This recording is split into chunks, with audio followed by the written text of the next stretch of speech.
Hi hello and வணக்கம் நண்பா. இந்த வீடியோவில் நம்ம என்ன பார்க்க போகிறோம்னா 500cc one of the powerful பைக்கான அப்ரிலா 457 பற்றி தான் பார்க்க போகிறோம். ஏற்கனவே நீங்கள் தம்ப்நெயிலில் பார்த்துருப்பீங்க. அண்ட் இந்த பைக் வந்து டேரெக்டாக நிஞ்சா 400 காம்படிட் பண்ணுது. இந்த பைக்கோட டிரைவிங் அண்ட் பவர் கேப்பபிலிட்டி எனக்கு பயங்கரமாக இம்ப்ரெஸ் பண்ணிடுச்சு. அதனால தான் இந்த வீடியோ எடுக்கிறேன்.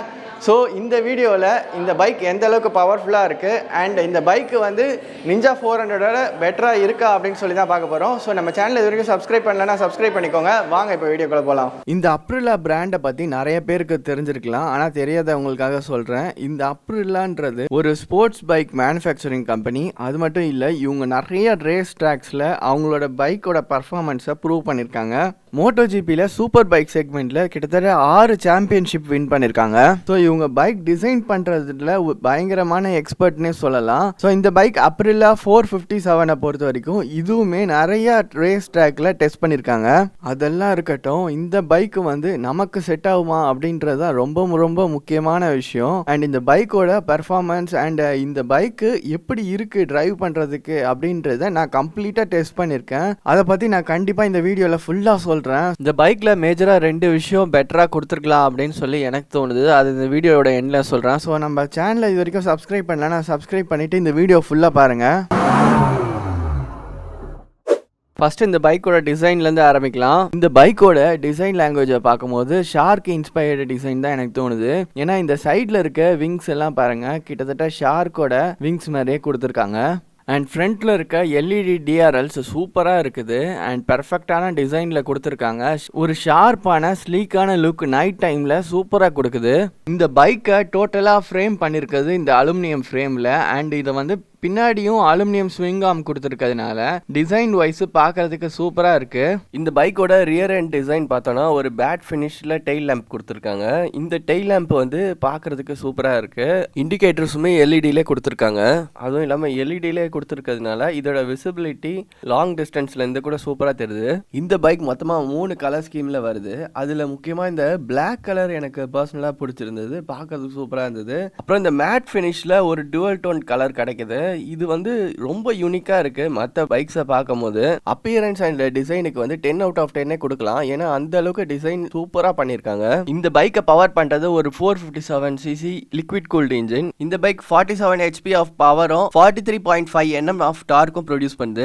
இது நிஞ்சா 400 கம்பேர் பண்ணும்போது 3 HP ஆஃப் பவரும் 5 Nm ஆஃப் டார்க்கும் அதிகமா இருக்கு. இந்த பைக்கோட டிரைவ் வெயிட் 159 kg. இந்த பைக்கோட power to weight ratio 0.2 kW/kg. இந்த செக்மெண்ட்லேயே one of the best power to weight ratio. இது அச்சீவ் பண்ணதுக்கு முக்கியமான காரணம் அந்த அலுமினியம் ஃப்ரேம் தான். ஓவராலா இந்த பைக்கோட engine performance and weight to power ரேஷியோக்கு கண்டிப்பா 10 out of 10 கொடுக்கலாம். அடுத்து நம்ம பார்க்க போறது இந்த பைக்கோட ரைடர் ஆக்சசிபிலிட்டி அண்ட் சீட் கம்ஃபர்ட்டை பத்தி தான். நான் ஒரு 5.7 feet இருக்கேன். ஸோ எனக்கு பார்த்தீங்கன்னா பெர்ஃபெக்டா இருக்கு. சீட்டை ஹைட்டை பொறுத்த வரைக்கும் இந்த சீட் ஹைட் பார்த்தீங்கன்னா 800 mm கொடுத்துருக்காங்க. எனக்கு வந்து 2 லெக்குமே கீழே வச்சு டோ பண்ண முடியுது.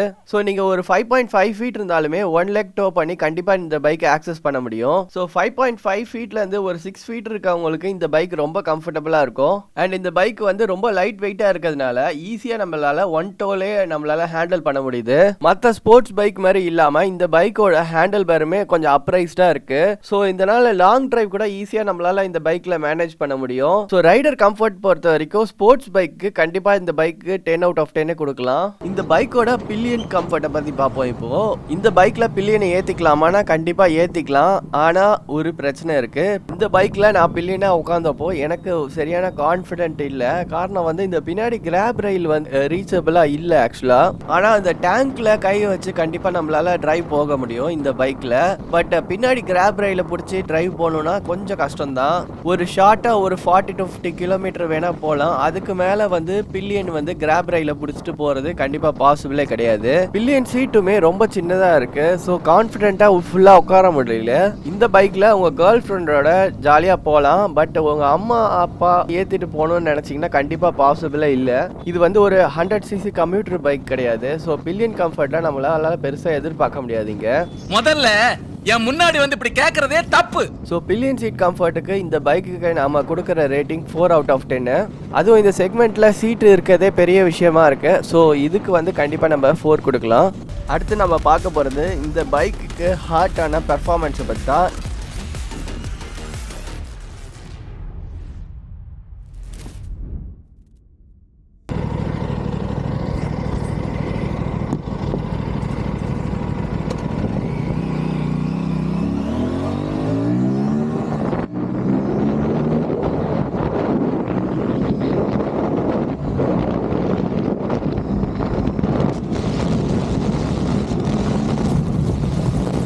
பைக்கோட பவர் அண்ட் டார்க்குக்கு 0 to 100 ஜஸ்ட் 4.5 செகண்ட்ல ரீச் ஆகுது. நான் இப்போ ஃபுல் டிரைவ் கூட பண்ணல.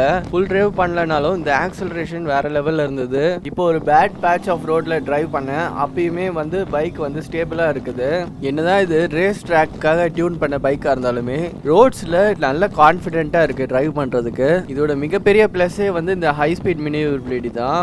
80-90லே வந்து குவிக்கா நம்மளால கட் பண்ண முடியுது. அண்ட் 100-120 வரையுமே நான் ட்ரைவ் பண்ணி பார்த்தேன். ஸோ அந்த ஸ்பீட்லேயுமே இந்த பைக் வந்து ரொம்ப அட்ஜைலாக இருக்குது அண்ட் ஹேண்டில் பண்ணுறதுக்கு வேறு லெவலில் இருக்குது. இந்த பைக்கோட லைட் வெயிட் அண்ட் ஹேண்ட்லிங்கோட சேர்த்து இந்த பெர்ஃபார்மன்ஸு வேறு லெவலில் இருக்குது. பொதுவாகவே நிறைய ஸ்போர்ட்ஸ் பைக்கில் அதோட பெர்ஃபார்மன்ஸை ஹையர் ஆர்பிஎம்மில் தான் நம்மளால் அப்சர்வ் பண்ண முடியும். பட் இந்த பைக்கில் பார்த்தீங்கன்னா பெர்ஃபார்மன்ஸு லோ ஆர்பிஎம்லேருந்தே நம்மளால் ஃபீல் பண்ண முடியுது. அண்ட் இதோட இன்ஜின் வந்து ரெடி டு ரெவ்வாக இருக்குது. ஸோ நம்ம எந்த ஆர்பிஎம்ல ரெவ் பண்ணாலுமே அந்த பெர்ஃபார்மன்ஸை ஃபீல் பண்ண முடியுது. இந்த பைக்கில் 43.5 Nm டார்க் இருக்கிறதுனால இந்த பைக்கில் வந்து பில்லியனோட ட்ராவல் பண்ணும் போதும் எந்த பவர் ட்ராப்புமே என்னால் ஃபீல் பண்ண முடியல. எந்த அளவுக்கு வந்து சிங்கிள் பேசஞ்சராக என்னால் பவர் பிக்கப் பண்ண முடியுதோ அதே அளவுக்கு ஈக்குவலாக பில்லியனோட ஃபீல் பண்ண முடியுது.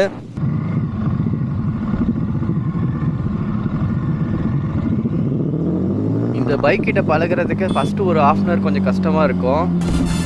அந்த நொடி வீரன் மாவீரனாய் மாறினான்.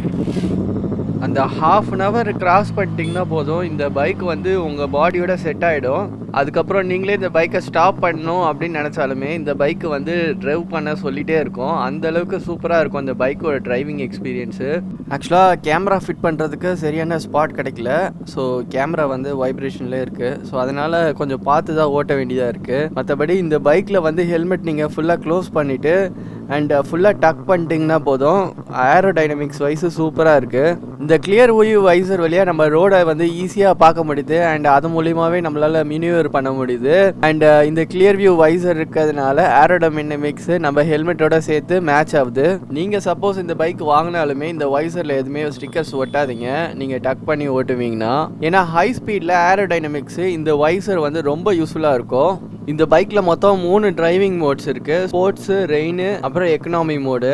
நான் முக்கியமாக டெஸ்ட் பண்ணது இந்த ஸ்போர்ட்ஸ் மோடில் தான். ஏன்னா இது வந்து ஒரு ஸ்போர்ட்ஸ் பைக்கு, ஸ்போர்ட்ஸ் பெர்ஃபார்மன்ஸ்க்காக தான் நம்ம வாங்குறது. ஸோ ஸ்போர்ட்ஸ் மோடில் தான் மெயினாக டெஸ்ட் பண்ணேன். ஸ்போர்ட்ஸ் மோடில் நம்ம என்ன எக்ஸ்பெக்ட் பண்ணுறோமோ அதை சூப்பராக இந்த பைக் சாட்டிஸ்ஃபை பண்ணுது. ஸோ பவருக்கு இந்த பைக்கில் பஞ்சமே இல்லைன்னு சொல்லலாம் ஸ்போர்ட்ஸ் மோடில்.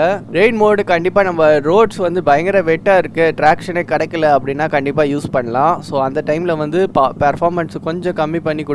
அண்ட் ஏபிஎஸ்ஸுமே ரெயினுக்கு ஏற்ற மாதிரி அட்ஜஸ்ட் பண்ணியிருக்கோம். அண்ட் எக்கனாமி மோடு முக்கியமாக உங்களுக்கு ஃபியூவல் எக்கனாமி தேவைப்படுது, நான் வந்து சும்மா ஆஃபீஸ்க்கு போகிறேன் ஃபியூவல் எக்கனாமி தேவை அப்படின்னா எக்கனாமி மோடு போட்டு நீங்கள் ஓட்டலாம். பட் இன் ஜென்ரலாக நீங்கள் இந்த பைக் வாங்கினீங்கன்னா கண்டிப்பாக மோஸ்ட்லி ஸ்போர்ட்ஸ் மோடில் தான் ஓட்டுவீங்க.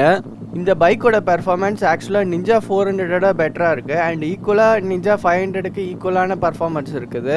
காஸ்ட் வைஸ் பார்த்தீங்கன்னா இந்த பைக் வந்து நிஞ்சா 400 கொஞ்சம் கம்மியான காஸ்ட் தான், அரௌண்ட் 5 lakhs வருது. அண்ட் நிஞ்சா வந்து 500 பார்த்தீங்கன்னா ஒரு அரௌண்ட் 6.7 lakhs கிட்ட வருது. அண்ட் பெர்ஃபார்மன்ஸ் இந்த பைக்கில் பார்த்தீங்கன்னா நிஞ்சா 500க்கு ஈக்குவலாகவே பெர்ஃபார்ம் பண்ணுதுன்னு சொல்லலாம். ஏன்னா இதுவுமே 450cc அண்ட் நிஞ்சா 500மே 450cc தான். அதுவும் இல்லாமல் இந்த பைக் வந்து லேட்டஸ்ட் டிசைனு. ஸோ கண்டிப்பாக வந்து நிஞ்சாவோட இந்த பைக்கோட ஏரோடைனமிக்ஸ் பெட்டராக இருக்குன்னு சொல்லலாம். ஸோ நீங்கள் ஒரு வாட்டி இந்த பைக்கை நிஞ்சா 400 இல்லை 500 வாங்க போகிறீங்கன்னா கண்டிப்பாக இந்த பைக்கை வந்து ஒரு டெஸ்ட் ட்ரைவ் பண்ணுங்கள். அண்ட் இந்த பைக்கோட டாப் ஸ்பீட் பார்த்தீங்கன்னா 200 km/h, 180 வரையுமே இந்த பைக் வந்து ஈஸியாக கிளைம் ஆகுது. ஸோ 180லேருந்து 200க்கு ஸ்லோவாக தான் ஆக்சிலேட் ஆகுது. நம்ம இந்தியன் ரோட்ஸோட லீகல் ஸ்பீட் லிமிட் 120 தான். ஸோ 120க்கு மேலே டிரைவ் பண்ணாதீங்கன்னு நான் சொல்லுவேன். 120ல் டிரைவ் பண்ணும் போதும் இந்த பைக்கோட ஹேண்ட்லிங் சூப்பராக இருக்குது. அண்ட் இந்த பைக்கோட டூரிங் கெப்பாசிட்டி பற்றி இப்போ பேசலாம். அண்ட் இந்த பைக்கோட மேஜர் ப்ளஸ்ஸே வந்து நீங்கள் 120, 130, 140 வரையுமே சூப்பராக க்ரூஸ் பண்ணலாம். ஸோ அந்த ஹேண்ட்லிங் அண்ட் பெர்ஃபார்மன்ஸ் வந்து கண்டிப்பாக நம்ம 140ல் டிரைவ் பண்ணும்போது நல்ல கான்ஃபிடென்ட் தருது. பட் நம்ம இந்தியன் ரோட்ஸோட நேஷனல் எக்ஸ்பிரஸ் ஹைவேவோட ஸ்பீட் லிமிட் 120 km/h தான். ஸோ 120க்கு மேலே நம்ம க்ரூஸ் பண்ணுறது சேஃப் கிடையாது இந்தியன் ரோட்ஸ் பொறுத்த வரைக்கும். ஸோ 120ல் 6th கியரில் இந்த பைக் வந்து சூப்பராக க்ரூஸ் பண்ணலாம். ஸ்போர்ட்ஸ் டூரிங்க்கு இந்த பைக் வந்து சூப்பராக சூட் ஆகும். ஏன்னா லக்கேஜ் வந்து மினிமலாக தான் நம்மளால் எடுத்துகிட்டு போக முடியும். ஸோ மினிமம் லக்கேஜில் சிங்கிள் பர்சனோட சூப்பராக ட்ரைவ் பண்ணிட்டு போகலாம். அண்ட் ரொம்ப என்ஜாய் பண்ணியும் இந்த பைக்கை வந்து ட்ரைவ் பண்ணிட்டு போக முடியும். 2 பர்சனோட ஒரு 100 and 120 கிலோமீட்டர்ஸ் வரையுமே நம்மளால் போக முடியும். பட் பெருசாக லக்கேஜ் எடுத்துகிட்டு போக முடியாது. சோலோ டூரிங்க்கு 10 out of 10 கொடுக்கலாம். பட் பில்லியன் வர முடியாதனால இந்த பைக்குக்கு டூரிங் பார்த்தீங்கன்னா 7 out of 10 கொடுக்கலாம். எவ்வளோ பெரிய பைக்காக இருந்தாலும் சரி, எவ்வளோ பெர்ஃபார்மன்ஸ் இருந்தாலும் சரி, அதுக்கு ஈக்குவலாக இல்லை அதை விட பெட்டராக கண்டிப்பாக பிரேக்கிங் சிஸ்டம் இருக்கணும். அப்படி இல்லைன்னா அந்த பைக்குக்கான பெர்ஃபார்மன்ஸு வேஸ்ட்டு தான். ஸோ இந்த பைக்கில் இருக்க பிரேக்கிங் சிஸ்டத்தை பற்றி பார்ப்போம். இந்த பைக்கோட ஃப்ரண்ட் டிஸ்க் பார்த்தீங்கன்னா 320mm டிஸ்க் கொடுத்துருக்காங்க. அண்ட் ரியரில் பார்த்தீங்கன்னா 220mm டிஸ்க் கொடுத்துருக்காங்க. இது KTM 390ல் பார்த்தா சேம் பைபர் பிராண்டு தான். இந்த பிரேக் வந்து நல்ல கான்ஃபிடென்ட்டாக தான் இருக்குது. அண்ட் ஹை ஸ்பீட் பிரேக்கிங்க்கும் நல்லா இருக்குது. பட் நம்ம வந்து இன்கேஸ் ரொம்ப ஹை ஸ்பீடில் ஓட்ட போகிறோம் அண்ட் ரேஸ் ட்ராக்ஸ்லாம் நம்ம டிரைவ் பண்ண போகிறோம்னா கண்டிப்பாக இந்த பிரேக் பேட்ஸை ரேசிங் பிரேக் பேட்ஸாக மாற்றலாம். பிரேக்கிங்க்கு இந்த பைக்கு 8 out of 10 கண்டிப்பாக கொடுக்கலாம். காரை பொறுத்த வரைக்கும் 4 கான்டாக்ட் பாயிண்ட்ஸ் இருக்கும், ரோடுக்கும் நம்ம டயருக்கும். ஆனால் பைக்கில் பார்த்தீங்கன்னா 2 கான்டாக்ட் பாயிண்ட்ஸ் தான். ஸோ டயர் வந்து ரொம்ப ரொம்ப முக்கியம் பைக்கில். அதுவும் இந்த பைக்லாம் பார்த்தீங்கன்னா நம்ம கண்டிப்பாக 100 மேலே டிரைவ் பண்ணுவோம். ஸோ இந்த பைக்குக்கு டயர் கிரிப் ரொம்ப ரொம்ப முக்கியம். இந்த பைக்கோட ஃப்ரண்ட் எண்ட்ல 110/70 R17 ரிம்ஸோட கொடுத்திருக்காங்க. அண்ட் ரியர் பாத்தீங்கன்னா 150/60 R17ஓட கொடுத்திருக்காங்க. நிஞ்சாவா இருக்கட்டும், RC 390 இருக்கட்டும், இந்த செக்மெண்ட்ல இதே சைஸ் தான் கொடுக்கறாங்க. ஸ்பெஷலா இது அப்ரிலா பிராண்டிங்கோட ஹீரோ குரூப் கொடுத்திருக்காங்க. நல்ல கர்வ்டா இருக்கு டயர்ஸ். ஸோ கார்னர்ஸ்லயுமே நல்ல கான்ஃபிடென்ட்டா இருக்கு. முக்கியமா ட்ரை ரோட்ஸ்ல நான் டிரைவ் பண்ண வரையும் பிரேக்கிங் பொறுத்த வரைக்கும் சூப்பரா இருக்கு இந்த டயர்ஸ்ல. ட்ராக்ல ஓட்டும் போது கூட இந்த டயர் வச்சு ஓட்டலாம். பட் பெட்டர் பெர்ஃபார்மன்ஸ்க்கு கண்டிப்பா ட்ராக்கோட டயர்ஸை மாத்துறது பெஸ்ட். டயர்ஸ்க்கு கண்டிப்பா நம்ம 9 out of 10 கொடுக்கலாம். இப்போ இந்த பைக்கோட சிட்டி டிரைவபிலிட்டி பத்தி பார்க்கலாம். சிட்டில பாத்தீங்கன்னா இந்த பைக் வந்து ஈஸியா இருக்கு டிரைவ் பண்றதுக்கு. முக்கியமான காரணம் வந்து இதோட லைட் வெயிட்டான சேசிஸ். லைட் வெயிட்டான சேசிஸ்னால ஈஸியா மினிவர் பண்ணி நம்மளால டிரைவ் பண்ண முடியுது பில்லியனோட. அதுக்கடுத்து பாத்தீங்கன்னா இந்த பைக்கோட கியரிங் ரேஷியோ, ஒவ்வொரு கியர்லயுமே எந்த இடத்துலயுமே பவர் லேக் ஆகுற மாதிரி, வண்டி ஆஃப் ஆகிற மாதிரி சிச்சுவேஷன் வரல. ஸோ ஒரு கியர் நான் அடிஷ்னலாகவே போட்டு பார்த்தேன். அப்பயுமே வந்து பில்லியனோட பைக் ஸ்மூத்தாக ரன் ஆகிட்டு இருக்குது. காரணம் வந்து இந்த 40 Nm ஆஃப் டார்க்கு தான் நினைக்கிறேன் நான். அதே மாதிரி இந்த செக்மெண்ட்டில் இருக்க பைக்ஸ்க்கெலாம் பெரிய பிரச்சனையே வந்து சிட்டிக்குள்ளே பார்த்தீங்கன்னா பயங்கரமாக ஹீட் ஆகும். முக்கியமாக இந்த டியூக் 390லாம் நீங்கள் டிரைவ் பண்ணி பார்த்தீங்கன்னா கண்டிப்பாக உங்களுக்கு தெரிஞ்சிருக்கும், உங்களால் பேண்ட் இல்லாமல் ஓட்டவே முடியாது. பட் இந்த பைக்கில் நான் இது வரைக்கும் டிரைவ் பண்ண வரைக்கும் எந்த ஹீட் இஷ்யூவும் எனக்கு தெரியல. காரணம் வந்து நான் வந்து லைட் வெயிட்டான பேண்ட்டு தான் போட்டிருந்தேன். இருந்தாலுமே எனக்கு பெருசாக ஹீட் இஷ்யூ காலில் தெரியல. கொஞ்சம் வார்மாக இருக்குது சுற்றி. ஆனால் எந்த இடத்துலையுமே அப்நார்மலாக பயங்கர ஹீட்டாக இருக்க மாதிரி எனக்கு ஃபீல் ஆகல. பைக்கோட இன்டேக் ஏர் வென்ட்ஸ் பார்த்தோன்னா சூப்பராக டிசைன் பண்ணியிருக்காங்க. டேரெக்டாக வந்து இன்ஜினில் போய் இந்த ஏர் வந்து ஃப்ளோ ஆகிற மாதிரி கொடுத்துருக்காங்க. ஸோ ஹீட் டிசிபேஷன் நல்லா இருக்குது. ஸோ நீங்கள் ஹை ஸ்பீடில் போகும்போது இந்த பைக்கு ஹை லெவல்ஸில் போகும்போதும் கண்டிப்பாக கூலிங் சிஸ்டம் சூப்பராக ஒர்க் ஆகுதுன்னே சொல்லலாம். அதேமாதிரி லிக்விட் கூலிங் சிஸ்டமும் கொடுத்துருக்காங்க. ஸோ இங்கே பார்க்க முடியும் உங்களால். இந்த பைக்குக்கு சிட்டி டிரைவபிலிட்டிக்கு கண்டிப்பாக 9 out of 10 கொடுக்கலாம். இப்போ இந்த பைக்கில் என்னென்ன விஷயம் பெட்டராக இருந்திருக்கலான்னு கண்டிப்பாக நான் இந்த வீடியோவில் சொல்கிறேன். ஃபஸ்ட்டு விஷயம் பார்த்தீங்கன்னா இந்த பைக்கோட எக்ஸாஸ்ட் சவுண்டு தான்.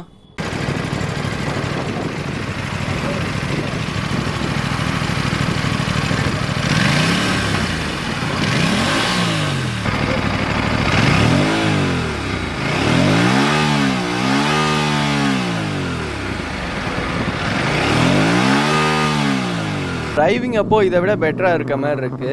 ஆனால் இந்த செக்மெண்ட்ல இதை விட பெட்டரான சவுண்டிங்கோட சூப்பராக கொடுத்துருக்கலாம். இது கொடுக்காத காரணம் கவர்மெண்ட்டாக கூட இருக்கலாம். ஏன்னா 82 decibels தான் மேக்ஸிமம் இருக்கணும் அப்படின்னு சொல்லி நம்ம இந்தியன் ஸ்டாண்டர்ட்ஸில் கொடுத்துருக்காங்க.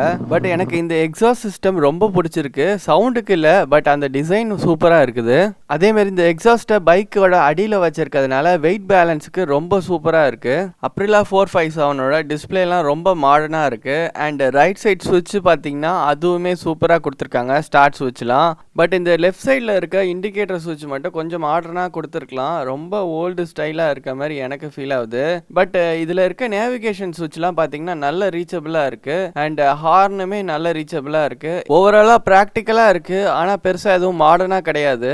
இதெல்லாம் ஒரு விஷயமா கூட நீங்கள் கேட்கலாம். பட் எனக்கு பட்டது சொல்கிறேன் நான். ஸோ ஒரு 5 lakhsக்கு பைக் வாங்குகிறோம். இதோட கீஸ் மட்டும் கொஞ்சம் காட்டுறேன் இப்போது பாருங்கள். இந்த பைக் கீ ரொம்ப சிம்பிளாக இருக்குது. ஸோ ஒரு 5 lakhsக்கு பைக் வாங்குகிறோம். அந்த பைக்கான கீ ரொம்ப ப்ரீமியமாக இருந்தால் நல்லா இருக்கும் அப்படின்னு தான் எனக்கு தோணுது. நீங்கள் என்ன நினைக்கிறீங்கன்னு சொல்லி கமெண்ட் செக்ஷனில் கமெண்ட் பண்ணுங்கள். ஃபைனலாக இது மட்டும் சொல்லியிருக்கிறேன். இந்த வைடான மிரர் ரியர் வியூ விசிபிலிட்டிக்கு சூப்பராக இருக்குது. பட் ரொம்ப டைட்டான ஸ்பேஸில் ட்ரைவ் பண்ணும் போது இந்த மிரர்ஸை மூடிட்டு ஓட்ட வேண்டியதாக இருக்குது. இப்போ இந்த வீடியோவோட கன்க்ளூஷன் கிட்டத்தட்ட வந்துட்டோம். ஸோ இந்த பைக்கு வந்து யாருக்கெல்லாம் சூட் ஆகும் யாருக்கு சூட் ஆகாது அப்படின்னு சொல்லி இப்போ சொல்கிறேன் கேளுங்க. இந்த பைக்கோட ப்ரைஸ் பார்த்தீங்கன்னா அரௌண்ட் 5 lakh வருது. ஸோ 5 lakh பார்த்தீங்கன்னா மிஞ்சா 500ஓட ரொம்ப இந்த ப்ரைஸ் வந்து ரொம்ப ரீசனபிளாக இருக்குது என்னை பொறுத்த வரைக்கும். அடுத்த விஷயம் பார்த்தீங்கன்னா இந்த பைக்கோட மைலேஜ் ஒரு 500cc இந்த பைக் வந்து 25 to 30 தான் மேக்ஸிமம் கொடுக்கும் இந்த பைக்கு. இந்த செக்மெண்ட்டில் இந்த பைக் இல்லை, எந்த பைக் எடுத்தாலுமே இந்த மைலேஜ் தான் தரும். அதுக்கு மேலே நம்ம எக்ஸ்பெக்ட் பண்ண முடியாது. ஸோ மைலேஜ் எக்ஸ்பெக்ட் பண்ணி இந்த பைக்கை நீங்கள் வாங்க முடியாது. இந்த பைக்கோட பெர்ஃபார்மன்ஸுக்கு நீங்கள் சூப்பராக டூரிங் பண்ணலாம். அண்ட் ஹைவேஸில் சாலிடாக 120-130 க்ரூஸ் பண்ணலாம். அது எந்த பிரச்சனையும் கிடையாது. பட் சிங்கிளாக தான் நீங்கள் ட்ரைவ் பண்ணுற மாதிரி இருக்கும். ஸ்போர்ட்ஸ் டூரிங் அக்கேஷ்னல் ட்ராக் யூஸ்க்கு இந்த பைக் வந்து எக்ஸலண்ட் சாய்ஸாக இருக்கும். ஸோ இனிஷியலாக நீங்கள் ஒரு 100cc 200ccலேருந்து பைக் ஓட்டிகிட்ருக்கீங்க, ஒரு 500cc செக்மெண்ட்டில் ஒரு பைக்கை ட்ரைவ் பண்ணி கற்றுக்கணும் அப்படின்னா கண்டிப்பாக இந்த பைக்கை சூஸ் பண்ணலாம். அதே மாதிரி ஒரு RC 390 வாங்குற அளவுக்கு உங்களுக்கு ஐடியா இருக்குது. அரௌண்ட் 3.8 lakhs இருக்குது. ஸோ எக்ஸ்ட்ரா என்னால் ஒரு 1 lakh 2 lakhs கிட்ட போட முடியும் அப்படின்னா கண்டிப்பாக இந்த பைக்கை வந்து நீங்கள் ஆப்ஷனாக எடுத்து டெஸ்ட் ட்ரைவ் பண்ணி பார்க்கலாம். அதே மாதிரி நிஞ்சா 500 வாங்குற மாதிரி உங்களுக்கு ஐடியா இருக்குது அப்படின்னா இந்த பைக்கை நீங்கள் ஒரு வாட்டி வந்து பாருங்கள். ஏன்னா அப்ரிலாவோட ஷோரூம் வந்து கம்பேரிட்டிவ்லி நிஞ்சாவை விட அதிகமாக இருக்குது இந்தியாவில். ஏன்னா அவங்க வந்து ஸ்கூட்டர் செக்மெண்ட்ஸும் வச்சுருக்காங்க. ஸ்கூட்டர் செக்மெண்ட்ஸ் வச்சுருக்கிறதுனால ஆல் ஓவர் இந்தியாவில் நிறைய ஷோரூம்ஸ் இருக்குது அவங்ககிட்ட நிஞ்சாவை கம்பேர் பண்ணும்போது. இந்த மாதிரி பெரிய பைக்குக்கு சர்வீஸ் ரீச்சபிலிட்டி கம்பேரிட்டிவ்லி கொஞ்சம் ஈஸியாக இருக்கும் உங்களுக்கு. நான் எதிர்பார்த்ததை விட இந்த வீடியோ ரொம்ப லென்த்தாக வந்துருச்சு. I am extremely sorry. But வந்து இந்த வீடியோவில் சொல்லியிருக்க எல்லா பாயிண்ட்ஸுமே நான் பர்சனலாக ஃபீல் பண்ணது. ஸோ நீங்கள் என்ன நினைக்கிறீங்கன்னு சொல்லி கமெண்ட் செக்ஷனில் கமெண்ட் பண்ணுங்கள். உங்களுக்கு யூஸ்ஃபுல்லாக இருந்ததா இல்லை யூஸ்ஃபுல்லாக இல்லை இன்னும் ட்ரிம் பண்ணலாம் வீடியோ அப்படின்னு நினச்சிங்க கமெண்ட் செக்ஷனில் கண்டிப்பாக கமெண்ட் பண்ணுங்கள். இந்த அப்ரிலா 457 வீடியோ நம்மளால் ரிவ்யூ பண்ண முடிஞ்சது காரணமே வந்து ஸ்ரீ வர்தமான் மோட்டார்ஸ். இது வந்து தெண்டார்பேட்டில் இருக்குது. அண்ட் இந்த வீடியோவில் பார்த்தீங்கன்னா நமக்கு மிகப்பெரிய சப்போர்ட்டாக இருந்த ஸ்ரீதர் சாருக்கும் அண்ட் யஷ்வந்த்துக்குமே என்னோட மிகப்பெரிய தேங்க்ஸ். அண்ட் நீங்களும் வந்து ஒரு அப்ரிலா பைக் வாங்கணும்னா கண்டிப்பாக இந்த தெண்டார்பேட் ஷோரூமை ஒரு வாட்டி விசிட் பண்ணுங்கள் சென்னையில் இருந்தீங்கன்னா. அண்ட் அதே மாதிரி பார்த்தீங்கன்னா இந்த 457 பைக்கு வந்து பெர்ஃபார்மன்ஸ் வேறு லெவலில் இருக்குது. ஸோ இது வந்து ஒரு நல்ல சாய்ஸாக இருக்கும் நீங்கள் வாங்குறதுக்கு. இந்த வீடியோ பிடிச்சிருந்தா கண்டிப்பாக லைக் பண்ணுங்கள். அண்ட் நம்ம சேனலில் இது வரைக்கும் சப்ஸ்கிரைப் பண்ணலன்னா சப்ஸ்கிரைப் பண்ணிக்கோங்க. கார் அண்ட் பைக் ரிவ்யூஸ் இன்னும் நிறைய நம்ம சேனலில் போடுவோம். கண்டிப்பாக சப்போர்ட் பண்ணுங்கள். இன்னொரு ஒரு சூப்பரான வீடியோவில் பார்க்கலாம். Until then, bye from Ashwant.